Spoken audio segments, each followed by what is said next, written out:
જય શ્રી કૃષ્ણ। તમારું સ્વાગત કરું છું કાજલના રસોઈ ઘરમાં। તો આજે આપણે બનાવવાના છે એપલ મોદક, જે ખૂબ જ ઝડપથી બની જાય છે અને ઘરમાં રહેલી સામગ્રીમાંથી જ બની જતા હોય છે।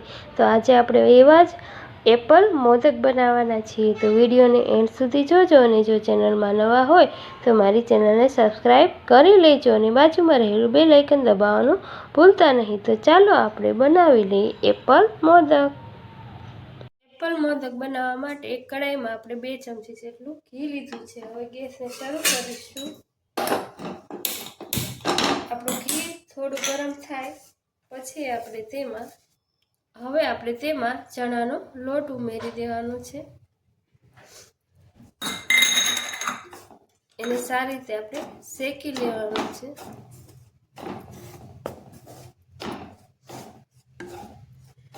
જોઈ શકો છો આપણો લોટ સારી રીતે શેકાઈ ગયો છે।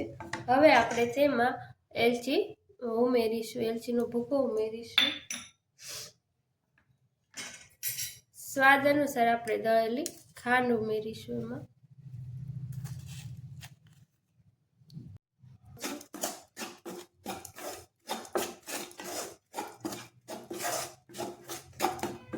હવે આપણે 1 વાટકી આપણે ગરમ કરેલું દૂધ ઉમેરીશું। સારી રીતે મિક્સ કરી લેવાનું છે।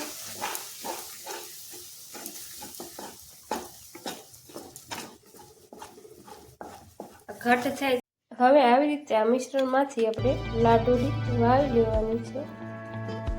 આવી રીતે પેલા ગોળ ગોળ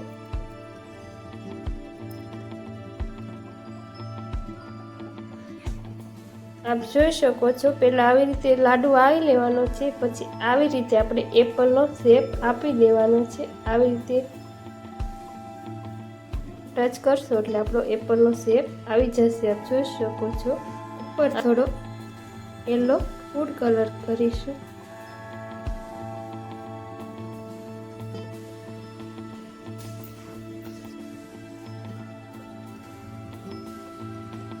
આ સાઈડ આપણે આવી રીતે રેડ ફૂડ કલરથી આવી રીતે ઈટા કરીશું।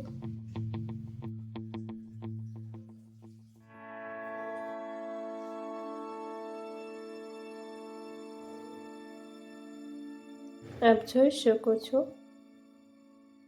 આપણો એપલ લાડુ તૈયાર થવા આવી ગયો છે।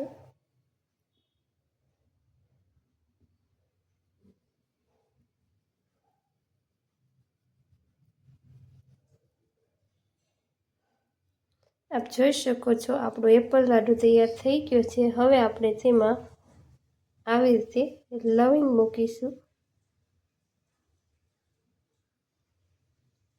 અને ડ્રાયફ્રૂટ મૂકીશું આવી રીતે।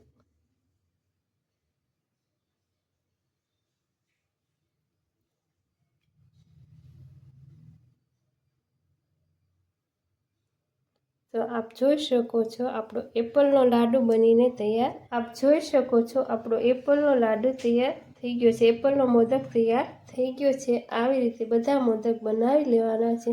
ખૂબ જ ટેસ્ટી બને છે અને ખૂબ જ યુનિક લાગે છે, ખૂબ જ સુંદર લાગે છે। આપણે હવે બધા લાડુ બનાવી લઈએ। બધા જોઈ શકો છો આપણો બીજો લાડુ પણ તૈયાર થઈ ગયો છે। આવી રીતે બધા લાડુ આપ જોઈ શકો છો આપણા બધા એપલ મોદક બનીને તૈયાર થઈ ગયા છે। હવે આપણે તેને સર્વ કરી લઈએ। આપ જોઈ શકો છો કેટલા સરસ આપણા એપલ મોદક બનીને તૈયાર થઈ ગયા છે। આપ જોઈ શકો છો। તમે પણ એકવાર જરૂરથી ટ્રાય કરજો। ખૂબ જ ઝડપથી બને છે અને ખૂબ જ ટેસ્ટી બને છે। તો તૈયાર છે આપણા એપલ।